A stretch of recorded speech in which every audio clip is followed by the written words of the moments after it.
Welcome back to the 5-Star Council Podcast, episode 100! Hooray, 100!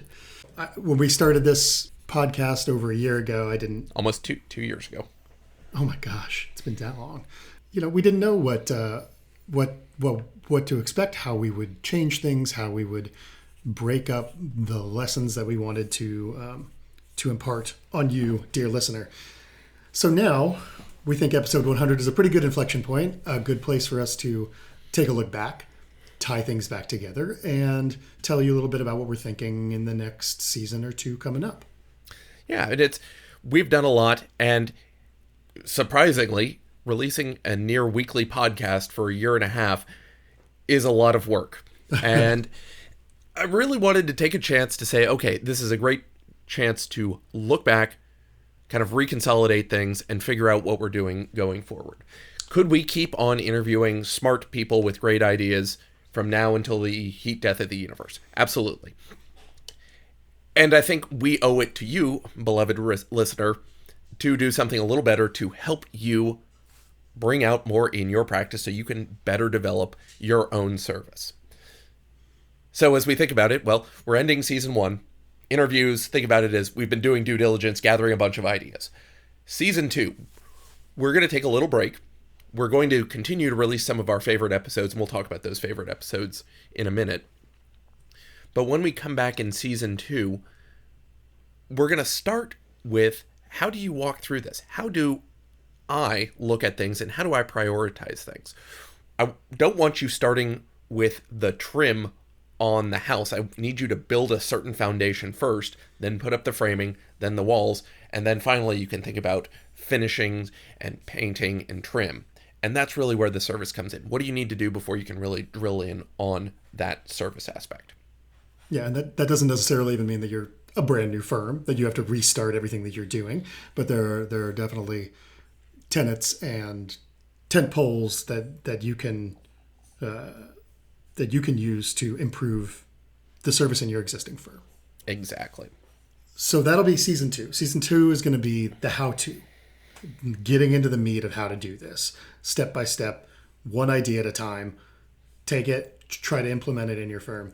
By season 3, once we get through all of John's ideas here, season 3 will kind of take a look at where things that John has drawn some inspiration from, some books and tools that we think are the most important to great service. Right. And I'm sitting here looking at my desk. There's a stack of about 10 books that I can trace a lot of the ideas that we've discussed over and over. And I think it's worth it to go back through and acknowledge not only the authors that contributed, but try and get a lot of those authors in to talk about exactly what they had in mind. And, these books are more than a few years old. And so getting the authors to say, well, what do you think now? What may have changed? Before we get to any of that, let's take a look back at season 1, these past 100 episodes. And John, remind us of the question that we are attempting to answer with this podcast. We are attempting to answer the question, what would a law firm built by the founders of Disney, Amazon, Four Seasons, and Zappos look like? I will start with the quick plug for, if you're new to the podcast, start with episode 66. It will round out all of my ideas in a pretty good way just to get you up to speed. But from there, start with episode 62 with Lee Cockrell. This was a great episode. I really enjoyed this. Lee was the vice president of operations for Disney World for years. He was the guy in charge of opening Disneyland Paris. Just setting the stage of what service meant to him as somebody who had worked for Disney for decades was great. And I'd pair that with our episode with David Hannemeyer Hansen. He runs a company called Basecamp that we use for project management. There's a lot in there about how you set up your business. So literally, the book, one of his books is, it doesn't have to be crazy at work. And so much of what he talks about and what both David and Lee were talking about is how you set things up so that you get the right things done and you take care of people. It was less on practical applications and more on just the mindset that you need to start with. Yeah, John, I know you talk a lot about how service isn't experience. And I think I think those episodes that you just mentioned, also maybe a more recent one with Shep Hyken, really illuminate that difference for people. Exactly. And, I mean, even my own early episode 8, Service is an Experience, There you go. there is a very important line to draw. Experience is not unimportant. It's what your clients are getting from you, but it is not everything you do. And I always bristle when I hear somebody say experience is important and service is just recovery from mistakes, because it undermines and devalues everything else that the business does. The way I want people to think about this quickly is experience is what the clients are getting. Service is how you're delivering it to them. And if that service isn't helping your clients achieve the results they came to you for, it's a marketing spend. Spending money on the drink menu, or the fancy offices, unless it somehow helps your clients achieve the result you're there to help them achieve, it's a marketing spend. Doesn't mean it's bad or it's wrong, but you've got to keep it in check. Spending 3 times as much on fancy offices generally won't help your clients. And so it's not just a fixed cost, it's a marketing cost. Perfectly said. We've had a lot of episodes that explore different ways of experimenting with and progressing the ways that you deliver your product. Things like courses, things like subscriptions, things like flat fee billing. Let's talk about a few of our favorite guests in this realm. Yes. So we'll start with episode 3. Adam Anderson came on to talk about your firm's growth stage. And we had this on early. It is still one of the things I think about. You go through these stages of business where things are being done by you, then for you, then through you. And it really, it helps solidify that it's okay to be growing through different stages.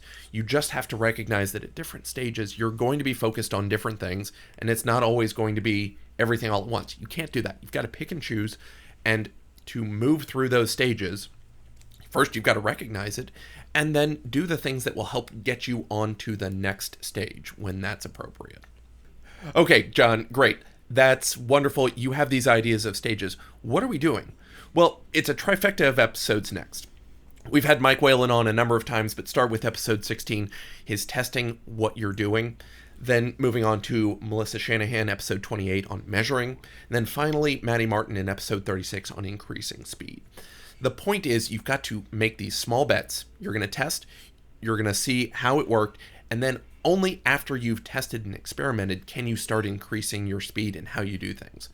There's a motto that I will probably butcher that I've learned from folks in the military. I will probably butcher this, but it's slow is smooth and smooth is fast. You've got to go slow initially, and you've got to figure out how to do things smoothly. And once you figure that out, that's when you can start increasing speed. You can't develop your speed until you've figured out what you're doing. Otherwise, it's just frantic motion. Another big hurdle for people to get over, or to at least consider, is flat fee billing. And I know we've had a number of guests on, very smart people who talk to us about this, namely Ed Kless and Jonathan Stark. Yeah, going back, I know there are a lot of people right now saying, I can't do this. I have been in hourly. There's no other way to do this. There are plenty of examples of firms that do litigation on a flat fee basis. While I understand it's a big ask to say transition over immediately on everything, start experimenting again with breaking out little portions of each engagement if you're doing litigation to say this is what it's going to cost and this is what we're going to do for this one little section. I have transitioned. I don't think we have anything on an hourly basis anymore. I do not miss hourly billing for one moment. None of my clients have pushed back when I've said we don't bill by the hours. It relieves so many headaches and time sucks in terms of running the firm, getting things done. It is one of the best things I've done. Honestly, it's a win for me, my staff, and our clients. So we've had a lot of technical people on our show, though we're not a tech podcast per se. We know that tech is important, and we know that data is important, and we know that lawyers and law firms aren't doing enough with data right now. Who have we had on that's been particularly notable to you, John? We'll clearly start with Ed Walters, episode 87, managing all of this data and even looking at what is the data that's relevant to your practice. You're probably not going to get this immediate data without doing some work. We, as a firm, are looking into the probate system here in Harris County in Houston, where I am. How many cases are actually filed in a given year? What is the actual breakdown?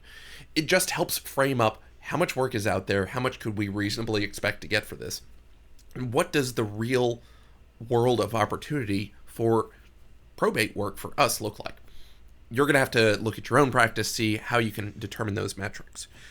The other piece of it is, how can you automate this? And we had Paul Cortman on a few times talking about automation and how he helps build out things so that you can get faster and easier access to data. You're not wasting your time on repetitive tasks. So it's, dealing with the data and then streamlining it so you're not wasting human capital on moving that data around. Right, and many of our podcasts have been about tools that we can use and ways that we can automate, and this is not, it's not all about just saving time, but it's about consistency. It's about having a consistent product that we know we're delivering to our clients, and all of this done in the interest of client service. On the other side of it, we can't give everything to a machine. And we had a series on delegation. Start with our episode 81 with Lizzie Brooks on delegating email, but it is really a way to frame up how to get everything that's on your plate, starting to figure out what should be off of your plate and getting it on to somebody else's, because you can't put everything inside of a robot and expect them to do it. You're going to need humans. Those humans are going to need to know what they're doing and how they're doing it. Now, there's lots of tech that we love, John, but there's some tech that we don't love, at least not for law firms, and at least not now.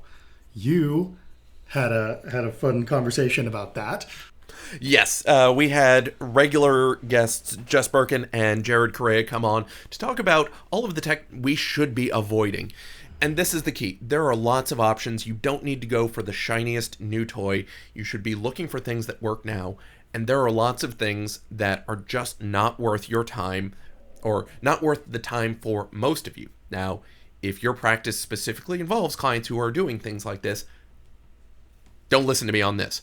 But for the vast majority of lawyers, we don't need to be worrying about creating metaverses, creating NFTs, or somehow integrating the blockchain or any of those technologies into our day-to-day practice.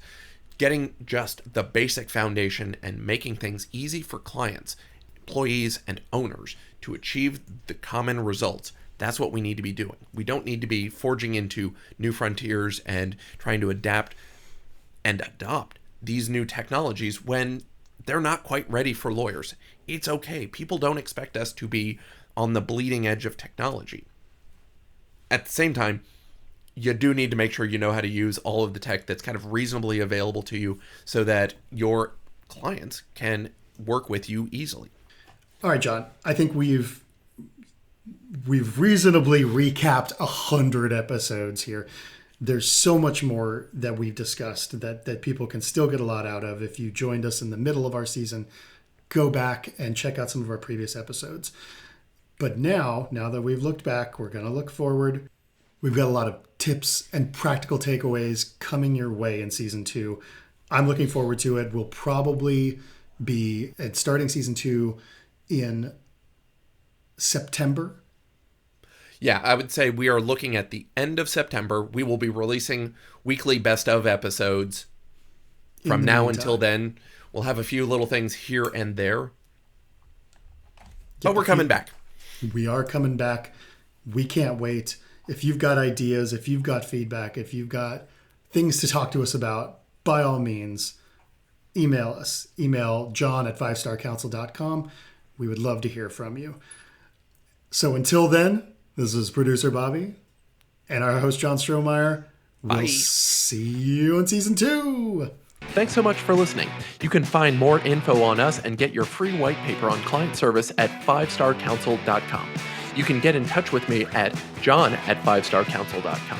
If you enjoyed the podcast, please subscribe wherever fine podcasts are found and leave us a review wherever you can.